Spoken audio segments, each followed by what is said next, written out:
Hi, and thanks for joining the SJ Child Show. The SJ Child Show brings value to families through education and resources. But the SJ Child Show isn't just about me, it's about us as a community. Join me as we help educate and support our community, help bring kindness and love and inclusion to all. Thank you so much for taking the time to listen and watch. I really appreciate all the support from all of the viewers and listeners, and I just want to let you know I want you to join me on this journey. Come and follow my social media, and let's do this together. Enjoy the show.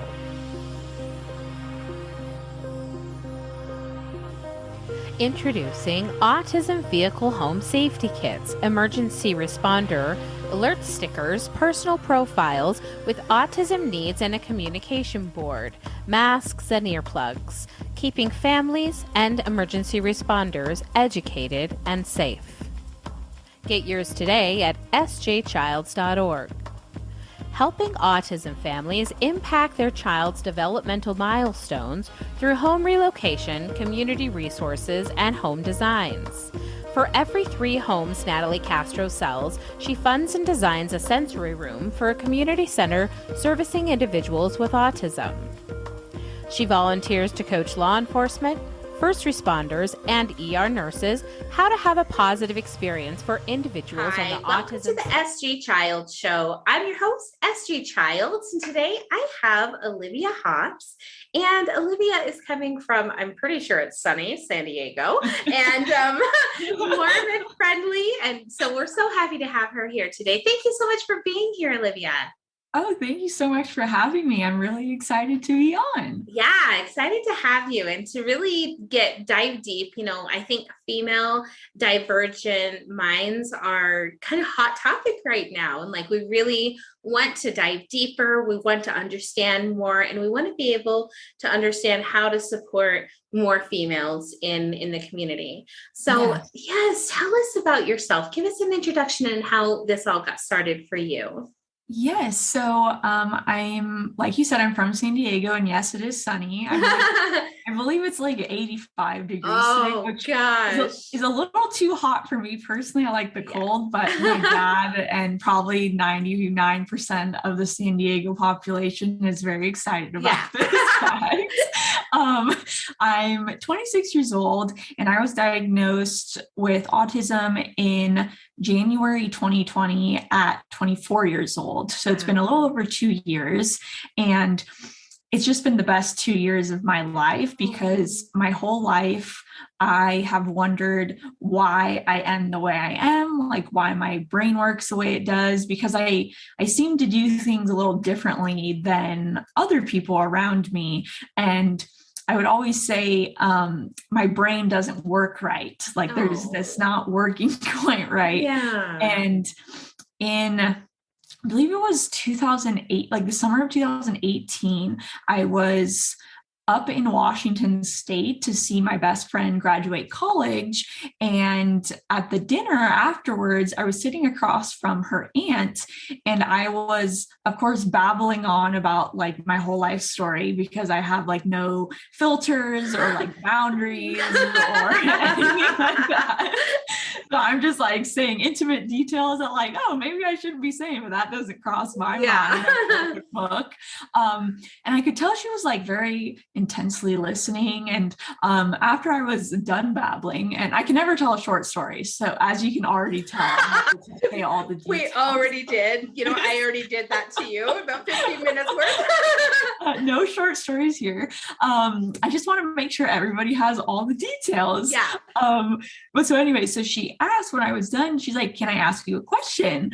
And I got kind of nervous, because I was like, oh my gosh, did I say something that offended her or something? And she said, don't get offended, but have you ever been tested for autism? And I wasn't offended at all, because nothing really offends me. And I was actually really intrigued, because nobody had ever brought that up to me. And to be honest, I didn't even really know what autism was. At the time, interestingly enough, I was employing a young autistic man at my small business. Wow. And that's really all I knew about autism, and I was nothing like him. Sure. And so her bringing that up really intrigued me. And she said, my daughter, who's 5 years younger, I think she was like 17 at the time, she said she had just been diagnosed with autism and you sound a lot like her. And so I was like so eager to get back to the hotel room afterwards and like Google autism in girls. And it was like reading a checklist of myself. It was the coolest feeling because I had been diagnosed with, depression, anxiety, PTSD, different things. Yes. Throughout my life. And it's like, they fit in a way, but it's like, there's more to it. And I always thought that it's like, okay, I would get this diagnosis and I'd think, okay, I finally figured it out. But then I was like, no, that's not everything. Yeah. And so just reading about the autism in girls, it was just like, this is it. Mm-hmm. And yeah, it was so amazing. And it unfortunately took a year and a half after that to get diagnosed because when I got back home, I was living in LA at the time.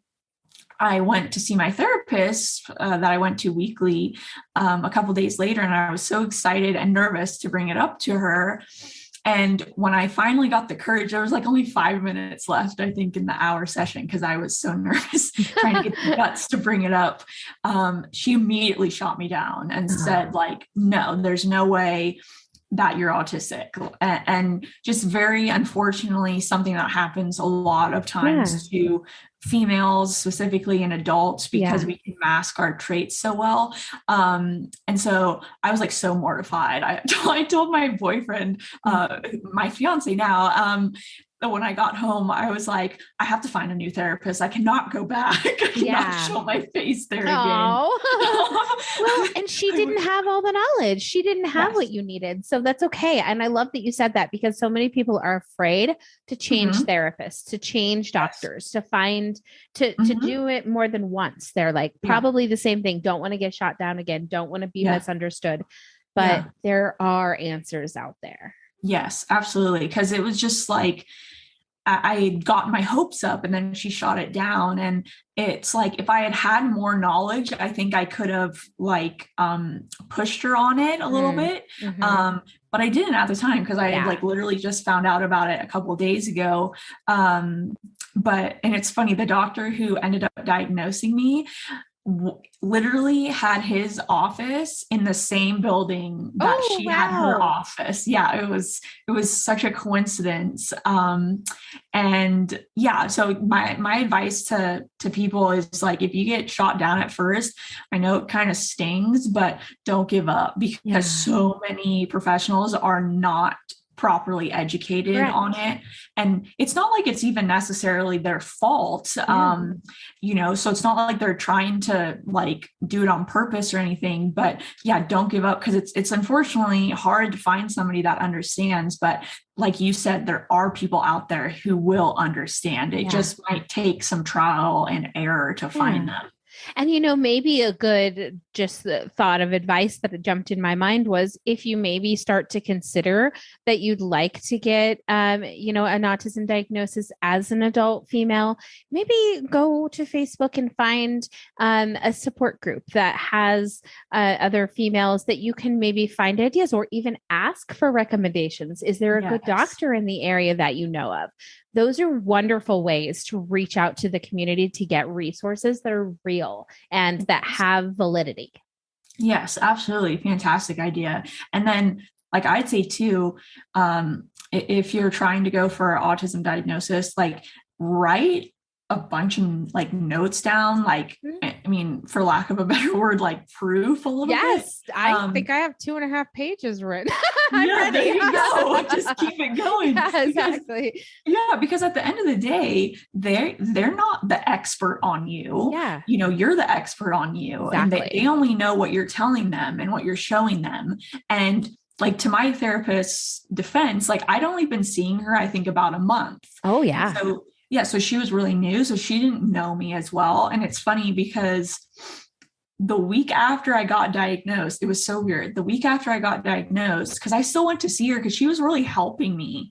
And I kind of just like forgot about that. I didn't forget, but I just tried to put it in the back of my mind, like, okay, that was not correct. It wasn't until my mom ended up telling me on my 24th birthday, which is December 31st, that something got brought up about autism. And I didn't realize she had been like thinking about it and like doing research of her own. And I said, do you think I'm autistic? And without even like a second of like pondering or anything, she said, oh, 100%, I think you're autistic. And that's what really gave me the push to like, okay, I'm going to try to find a doctor then. But anyway, so after I was diagnosed and I went to her, I wasn't going to tell her like right off the bat, because not that I was like afraid or anything. I was just like, I don't like feel like getting into an argument potentially. Yeah. And we come into the meeting and she's like, I've been really thinking hard and I think you're autistic.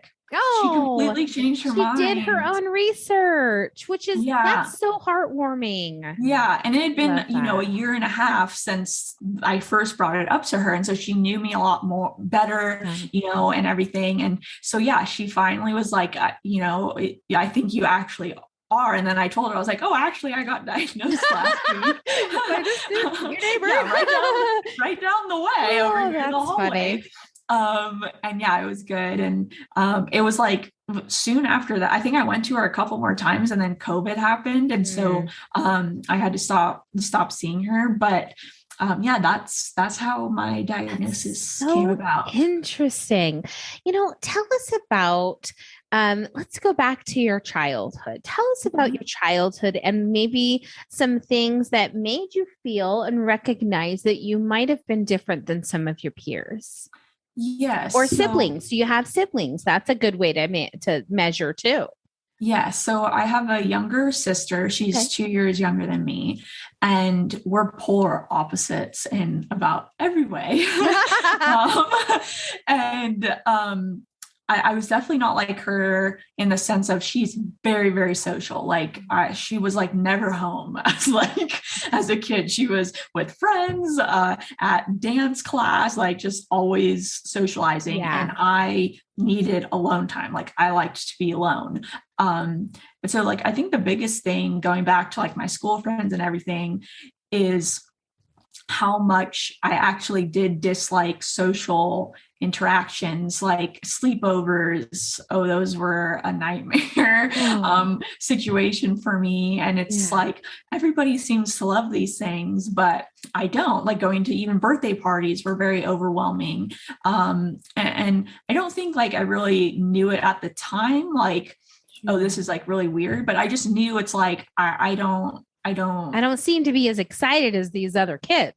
Yes, exactly. Yeah. And like I'd have sleepovers and I would never want to go to another person's house because I was very like shy and like I really wanted my mom all the time. And so I'd have, I had a few close friends that would come over to my house to have a sleepover. And I was always I still am an early riser. And I would sneak out of the top bunk of my bunk bed when I woke up in the morning and would sneak into my parents' room because I could not take being with my friend for like another second. Like I couldn't handle it. So I needed to be alone. Gosh, I can't wait for my daughter to listen to this. She is going to feel so seen. And so good. As a person, like she's going to feel so understood. Oh, good. It's exactly her. And she's 10, like I was telling you. Yeah. She is just absolutely beautiful, as I'm sure you were too. And so it's like this, everybody wants to be around her. They want to be a part, and she does have, a couple friends that she'll spend time with, but exactly the same thing. If it goes 1 second past the kind of hour or timing that she is over it, she is like done. And then she's like, I'm not going to play for my life. She's like, I'll never play again. Kind of thing. I'm like, okay. Yes, wait till tomorrow. And then at 3 p.m. you'll want to play again.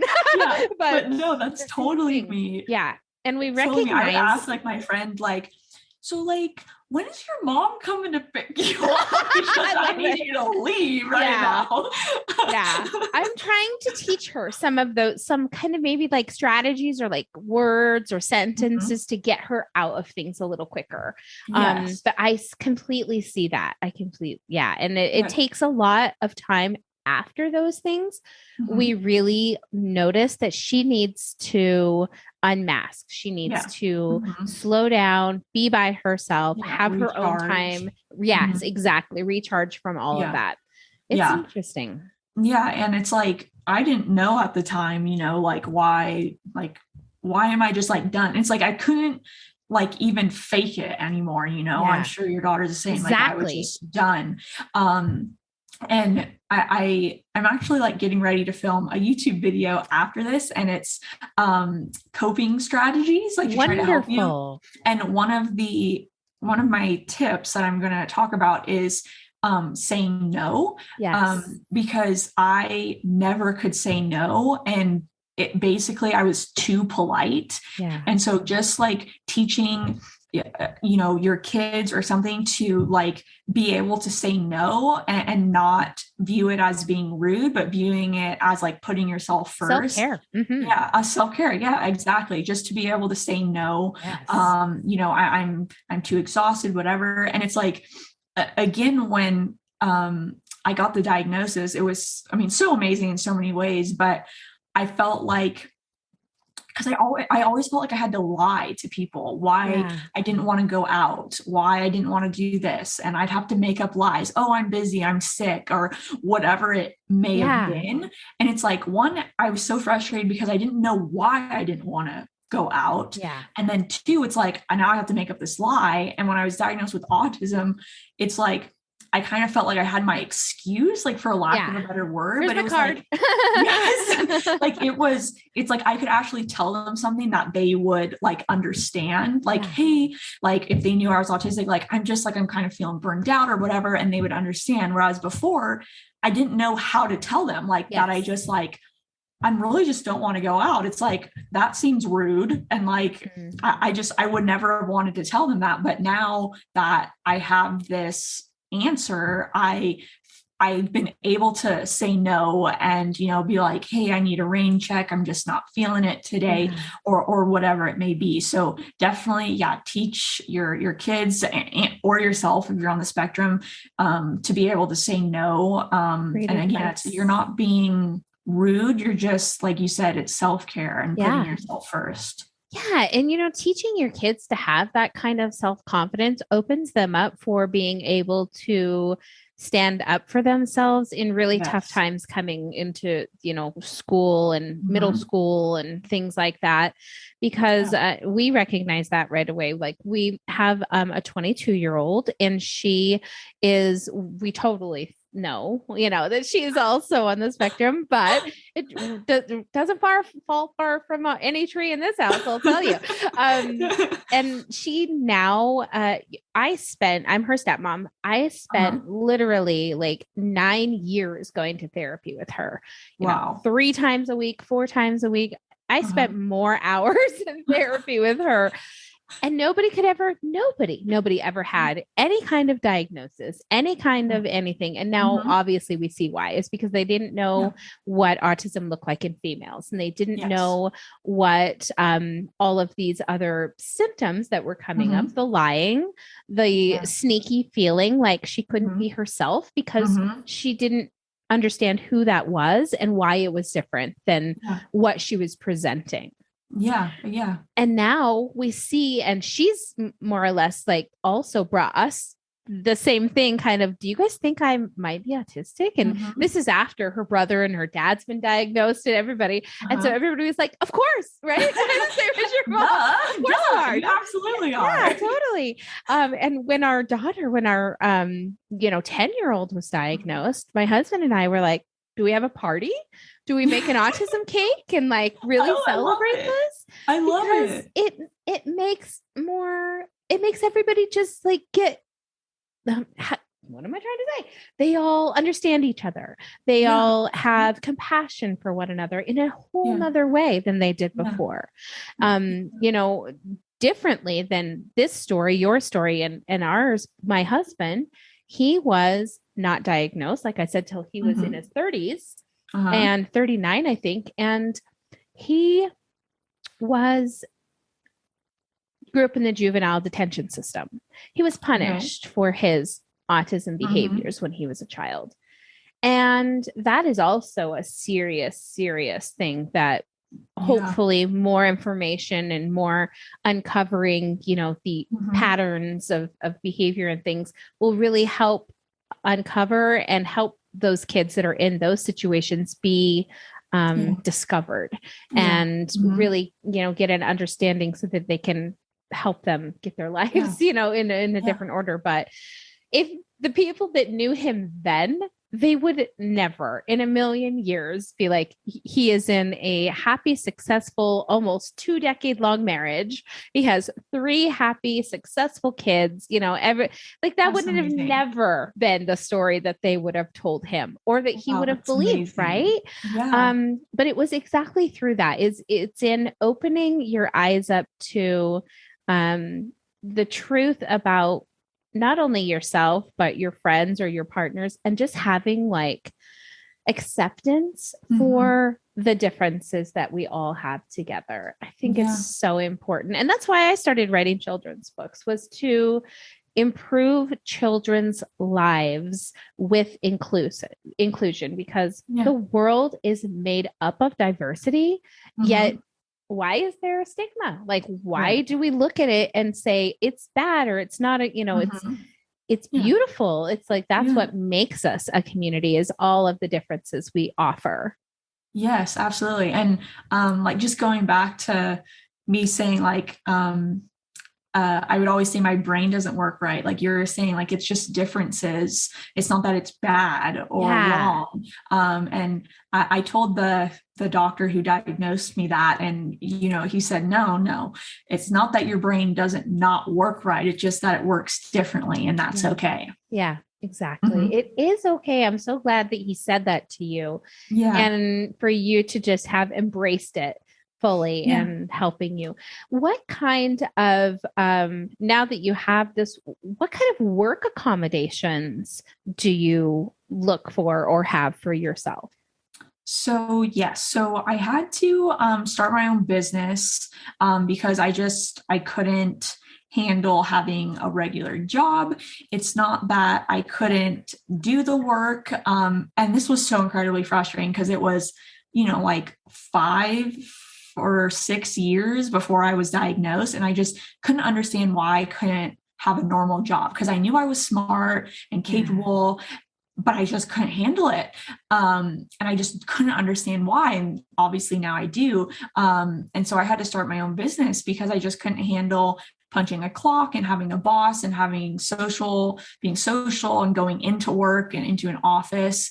So I had to start my own business. And even with that, some accommodations that I have to make for myself is giving myself breaks. So I actually completely closed down in the summer, and basically I have summer vacation for 3 months. I love that. Yes. And I also close after Christmas to the end of January. And it's one, I do it because the January time is a slow time, and the summertime it's slower too. And what kind of business do you do? Yeah, tell us that. Yes, I have an edible cookie dough business. Okay. So I ship nationwide edible cookie dough, and I've been doing it for almost 7 years. Oh wow! And the dough melts when it's hot. Yes. So instead of I tried to ship with cold packs and stuff, and it was just as expensive and a pain, and there wasn't enough business in those months anyways. And so I just decided I was going to close, and it was so amazing because if I didn't do that, there's no way I would make it through the rest of the year. And just, it's so important for me to have those breaks to keep me from going into burnout, so that I can keep functioning the rest of the year. So those are, some of the accommodations that I have have had to make for myself. And it's been great. Because if I didn't do that, I don't know where I would be, but not here, not being successful. Yeah. And, I think that I find that most, autistic adults are entrepreneurial spirits. They just have this, like, I need to go do it on my time. I've had so many careers. I've been a paralegal, which is a 9 to 5, but it also, it gave me the access to really use my brain and, put my good secretarial skills to work and things like that. But I always struggled with the same thing with, social interactions with the older generation that was in that same office. It was just a total black and white dynamic. There was no gray area to be seen, And then I became a massage therapist, which was so great because it was, again, on my own schedule, and I was able to touch people when I wanted. Isn't that interesting? And I am a very empathetic. I have, a lot of compassion, and I like to be a healer and things like that. And so for me, it was really fantastic. And it kind of gave me a whole new sense of how to be myself around people and have it be kind of it was a different environment. I was able to be calm and chill and not be in high heels and a jacket all day or something. Right. It's so important to find something that you like and that, your skills set is in that area, just to try to keep, it as easy and less anxiety inducing as possible. Isn't that the truth? Yes. Yeah. Just having to go into an office and stuff, I was so anxious. Oh, and another thing you said, challenging your brain.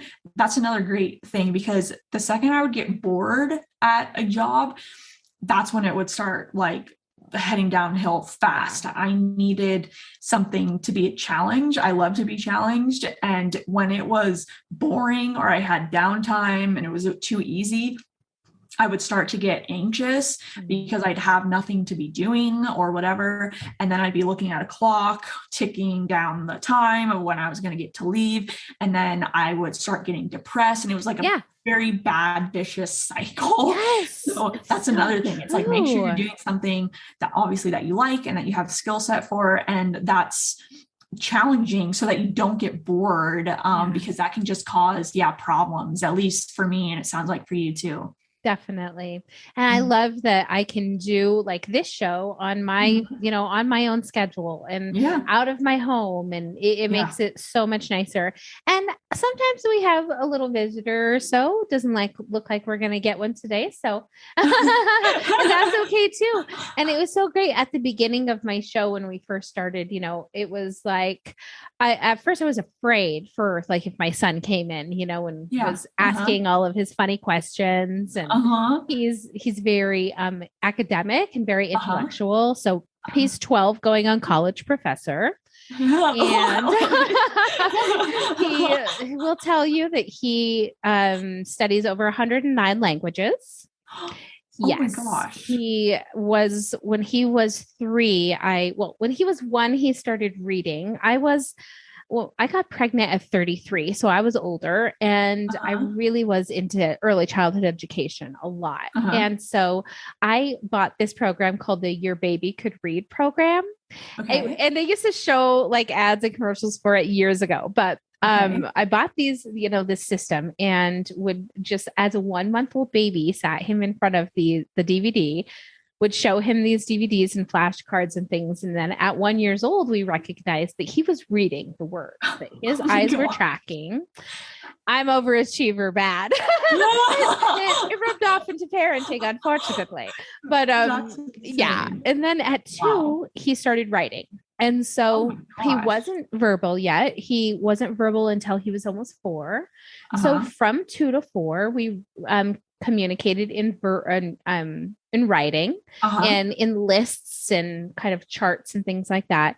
Amazing. And then when he was 3, he recreated like a cursive and block letter design that my mom had worn on a shirt. It said like Missoula, Montana. Okay. And he recreated it in like a 3-year-old doing cursive and block letters, like not even heard of, right?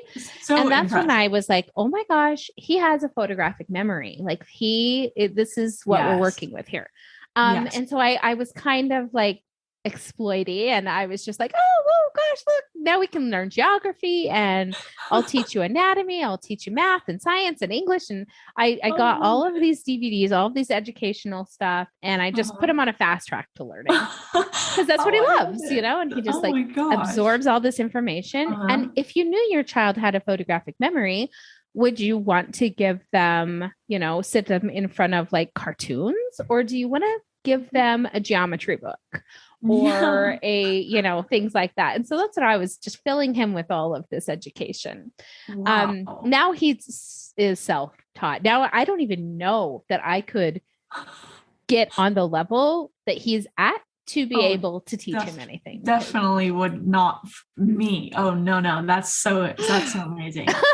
It's so been impressive. A really incredible journey. I'll tell you that. The languages started at about 5 years old. He really was interested in learning languages. So he spoke maybe 5 languages by the age of 7.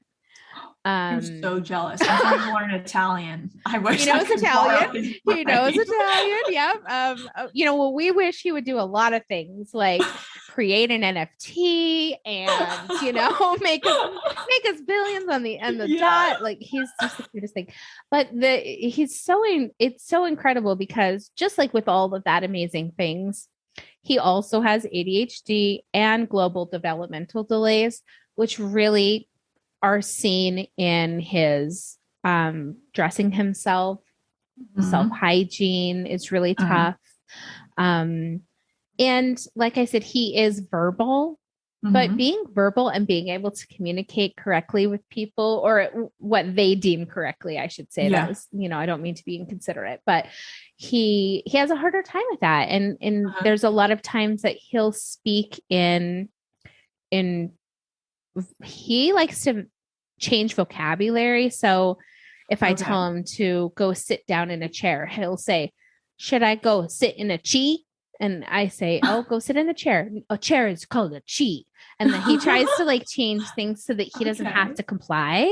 Basically, I think that's his motivation. I'm still trying to learn what his motivation is, but that's kind of where he struggles, is really like how to correctly communicate with other peers or other adults, you know, that isn't in this puzzle language. Yes. I get it. I not at his age, but I didn't talk till I think it was like about 3. And it was in my own language. Who knows what language it was. And my mom didn't realize it until her mom, my grandma, said, like, you know, you speak 2 languages, right? Because nobody else could understand what I was trying to communicate, but my mom could. And so I had to go to speech therapy before going into kindergarten, because I just still wasn't talking properly. So I can kind of understand the language thing, because I think I did it, but at a younger age. Yeah, definitely. And I think that he's, you know, we're just amazed. We're amazed every day at the level of more, I guess, intentions that are behind his communication. Because I think that that's kind of a really interesting transition to see when your child is in kind of their own world and doing, you know, his own interests, and he doesn't like to talk about anything but his own interests. And then he comes in and he's like, hi mom, I love you. Oh wow. What? That's fantastic. That's so outside of your comfortable zone that you're used to, you know. He wants to talk about the history of emojis right now. In Japanese, everything's in Japanese and everything's an emoji. So they go hand in hand. Wow, that's insane. That's so you ever amazing. need to know the history of emojis. But no, that's really great about that he could come and like say I love you and stuff, because I didn't say out loud I love you to anybody, including my parents, until I was 18. I have a really hard time expressing emotions and stuff. So yes, the fact that he can do that is great. That's a really great thing to talk about too, because they're another episode that I had done with Zara Astra. She's actually going to be a professor at Arizona State for a female divergent course. Oh, cool. It's incredible. That's where my fiance went. Maybe they would know each other or something. That would be really neat. She is says kind of the same thing in her story about how, you know, she just never felt like she could share the same emotions that she saw others share around her, and that she felt bad, like she was cold or, you know, or not being able to make those types of different things. But I see that in my daughter too. I see where I'm like a highly sensitive person. She's not, you know, she's much more withdrawn. In fact, you're going to love this. We were at the grocery store once, and she was maybe 3 years younger. So maybe like 6 or 7. Okay. And we were at the grocery store. We saw some school teachers, and they said, "Oh, Sarah, we'd love for you to read one of your children's books in our classroom." And I was just like, "Oh my gosh, that would be so special." And I'm crying in the grocery store, and we walked away, and she just like elbows me, and she just says, "Keep it together. You can cry at home." She's dead. Oh my gosh. I was just like, oh! You know, now I see it, like she's just in check.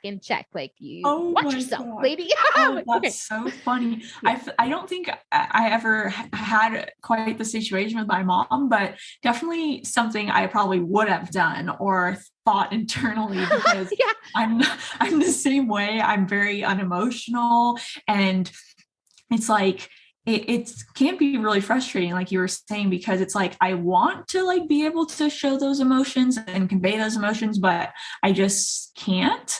And so it's like, I know so many people on the spectrum are super highly sensitive and empathetic, but I definitely struggle in that area with empathy and stuff. And just, relating to people emotionally. Like it takes, you know, I don't really cry, just stuff like that. And it's like, I always just kind of equated it to, I was a tomboy growing up, and I played football, and I liked to hang out with the guys. So it's just like, oh yeah, I'm just like a tough girl or whatever. But obviously it's much more than just that. I'm sure that didn't help, but it's definitely much more than that. But, just like knowing that there's other ways to express it. Like there's nothing wrong with like, you know, writing it down. Like I can write like nice notes or stuff that I can't say out loud. And just knowing, you know, that there's other ways to express your love. Like I love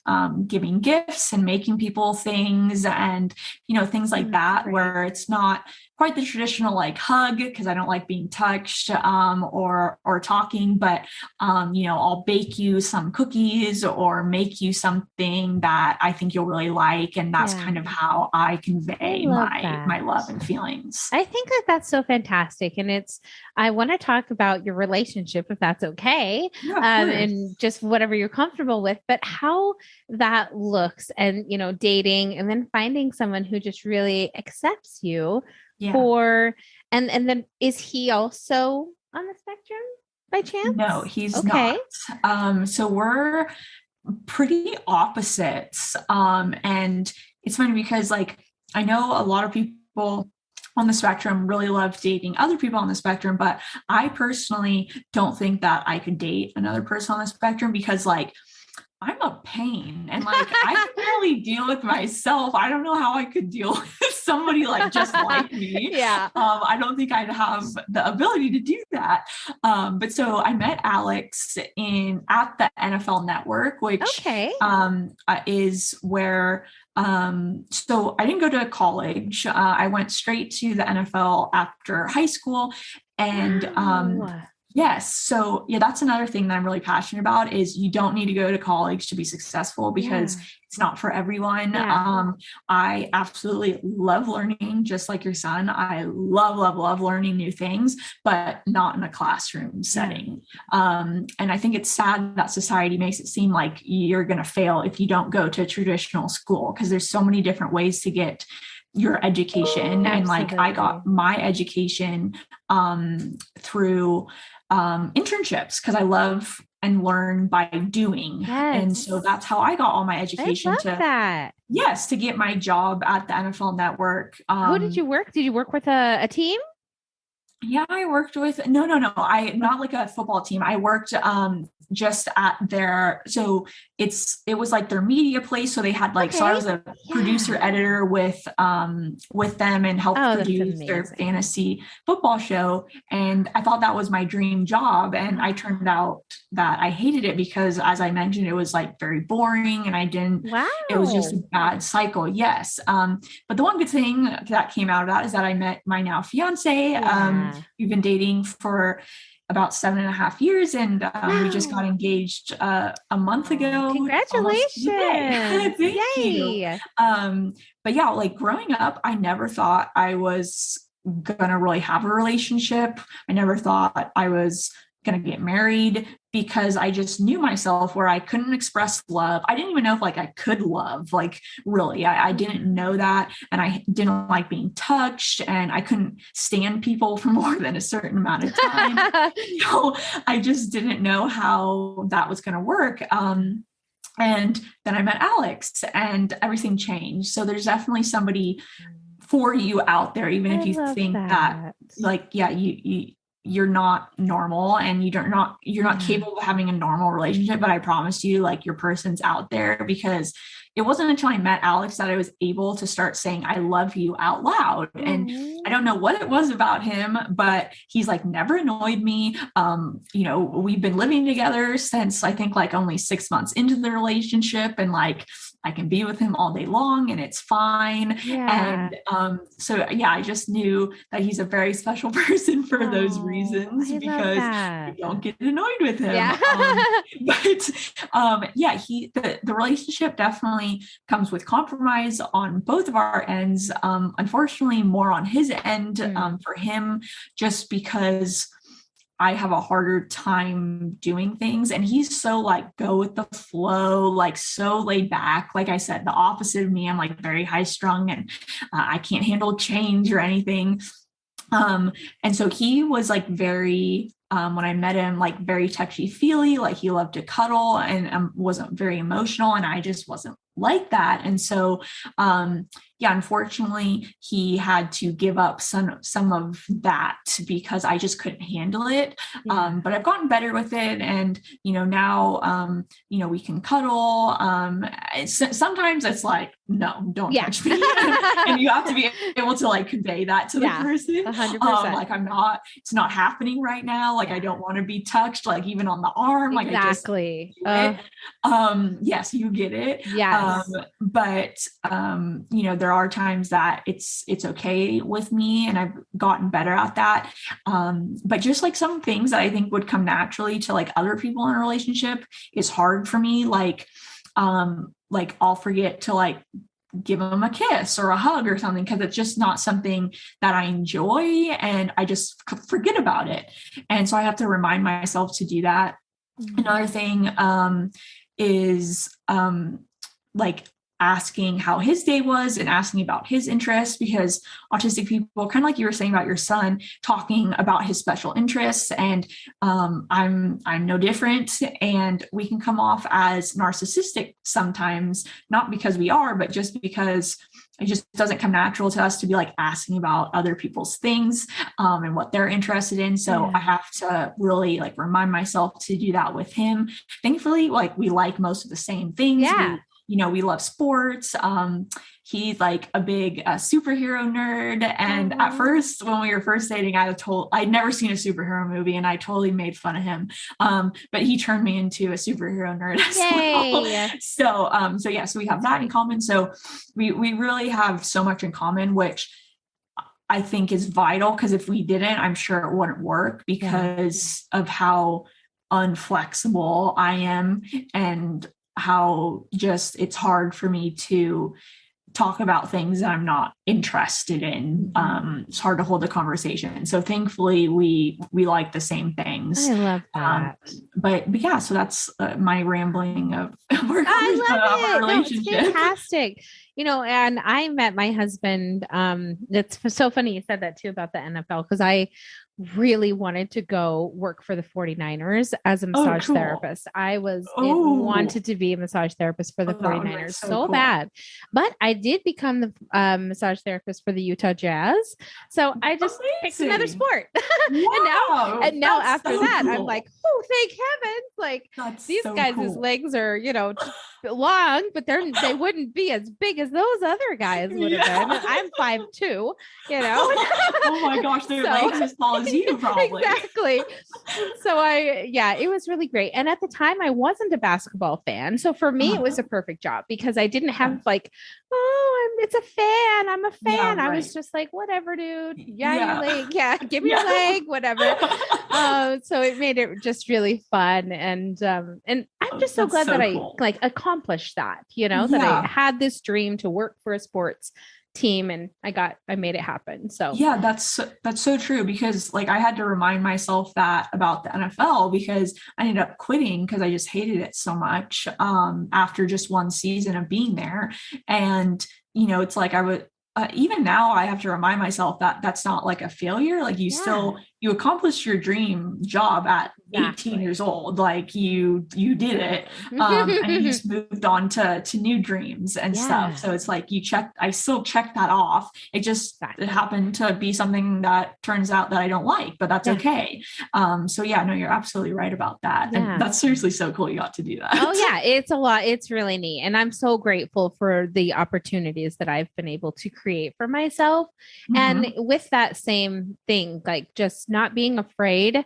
I'm kind of I think before I had kids, I was more of a risk taker, obviously, than after, because I have to think of other people's lives now and things like that. But there's always that in me that I was just like, I want to try this. I want to try this. I want to try this. I want to try, and I look at my parents who were an Air Force pilot and a general. My dad was a general.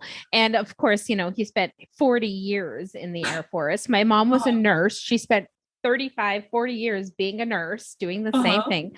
And I am just like, could you add another job to my resume, please? I can't do enough. I can't. I gotta have all the hands in all the cookie jars. Yes. I can't hand just one cookie jar.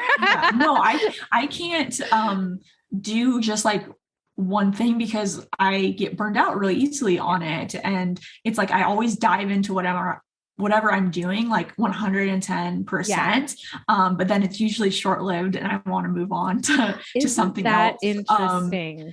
So I'm very similar. I don't know how people do the same thing all their life. I know. It's I do kind of wish I could do that, because it seems maybe easier to do that. Yes. But I can't. So, I'm ready to move on to new things. Yeah. So gotta give yourself grace, huh? Yeah, I totally get that. And just, not viewing it as a negative that I've burned out on whatever I'm doing, just view it as okay, it's time to do something new. And been there, done that. It's time for something else. Oh, I love that. Well, unfortunately, before we go, I would just spend the whole afternoon on here with you if I could. I'll tell you, but I really want to know where people can go to find the cookie dough and all of that stuff. Any social medias you want to share, anything like that? Yes. So you can find the cookie dough at unbakedbar.com. And please go check out my YouTube channel. Yes. It's just under my name, Olivia Hops. And I make videos about being on the spectrum and just getting diagnosed late.